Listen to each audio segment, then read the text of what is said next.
On today's menu, a delicious vegan eggplant curry with potatoes that you are going to love even if you do not like eggplant. Hey everyone, Namaskar and welcome to Curries with Bumbi. The very first thing that I always do is make the spice paste. In a bowl, add turmeric powder, red chilli powder. I am using Kashmiri red chilli powder which is mild in terms of heat, but you can use any chilli powder or even paprika. Then ground cumin for that smoky kind of flavor. And finally grated ginger.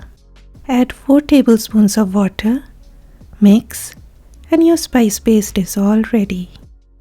Pan on medium-high heat. I used mustard oil, but you can use any oil of your choice. Now some of you tell me that I make my curries too oily, and it may seem like a lot of oil with my lenses all zoomed in. But believe me guys, compared to the amount of potatoes and eggplants used, this much oil is not too much. And you can always use less if you have any concerns. Add the potatoes once the oil turns hot. Stir them on high heat till they develop this little brown color along the edges. Once fried, take them out in a bowl.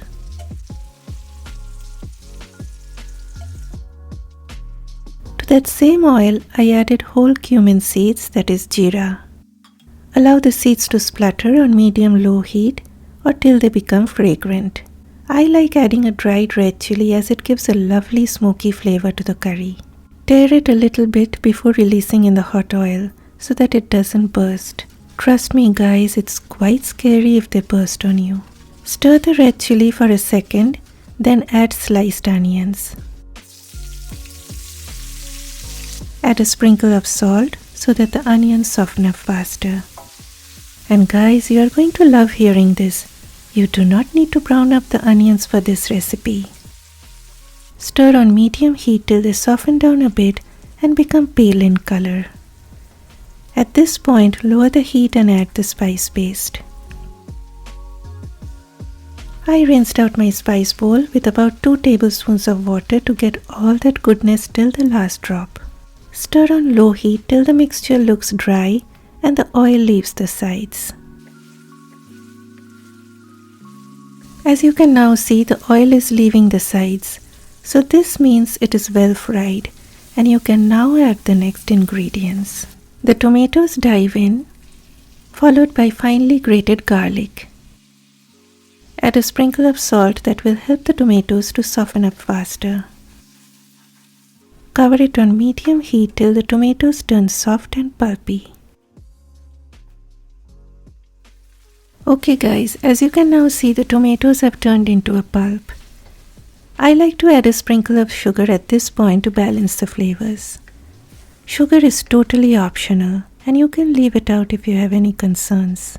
Now it's time for the fried potatoes to enter the scene along with all that bowl goodness.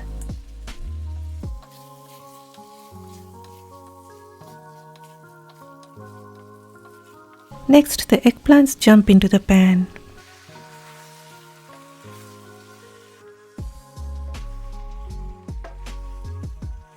Add salt and stir well till each piece of potato and eggplant gets coated with that onion tomato spice paste. Okay, everything looks well mixed, so I added a cup of hot water. As soon as the water comes up to a boil, cover the pan over medium-low heat for 10 minutes. In between, give a stir to make sure nothing is sticking at the bottom of the pan. 10 minutes done, lid off. The eggplants still have a little bit of resistance to them. I added the chopped stems of coriander at this point and then a little bit of garam masala powder. Cover it again for about 5 minutes. 5 minutes done. Let's see what's happening in the pan. The eggplants have become soft, so now goes the frozen green peas that have been thawed. If you use fresh green peas, then add them along with the eggplants. Do a taste test and add salt if required. Finally, what do you think I will add now?